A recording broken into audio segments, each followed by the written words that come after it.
பிரஷ்ல மாறி மாறி பிரஷ் பண்ணாலே அது வந்து உண்மையான காதல் தான்.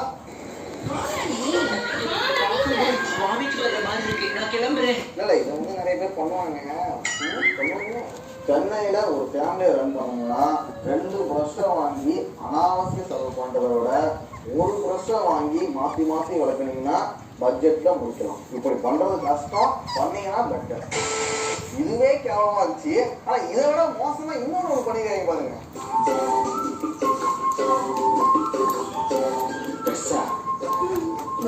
ఈ బ్రష్ తోనే బ్రష్ చేస్తా.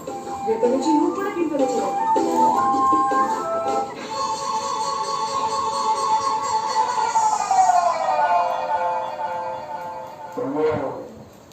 பிரஷ் பண்ணிட்டு அவனோட அப்படியே முழுங்கிடுறாங்க. இது அதுக்கு மேல இருக்கடா. வெரி ஃபன்னி, நல்லா இருக்கு. I appreciate it. காதல் பண்றதுக்கு செத்தவங்க. இதுல இருந்து என்ன தெரியுது? உண்மையான காதல்னா காதல யூஸ் பண்ண பிரஷ்ஷை வாங்கி அதை நாம பிரஷ் பண்ணி அந்த எச்சிய கூட துப்பாம முழுங்கிடணும். அந்த நம்மளோட நான் சொல்றதே கேவலமா இருப்பேன். அவன் பாக்குறத விட நீ இழக்கிறது ரொம்ப பயங்கரமா இருக்கடா. நேற்று நைட்டு சப்தலைட் வீட்டுல திரும்பி இருக்கிறான். என்ன திருடன்னு கேட்டா சொல்ல மாட்டேங்கிறான். நேற்று நைட்டு கூட அடிச்சு பார்த்தோம், இப்படியே இருக்கிறான்.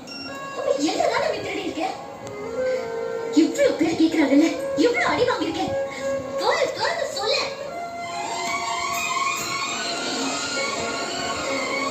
நம்ம காதலி ஒரு பொருள் மேல ஆசைப்பட்டாங்கன்னா அது செருப்பாம செருப்படி வாங்கியாவது வாங்கி கொடுத்துருக்கோம். அதான் உண்மையான காதல்.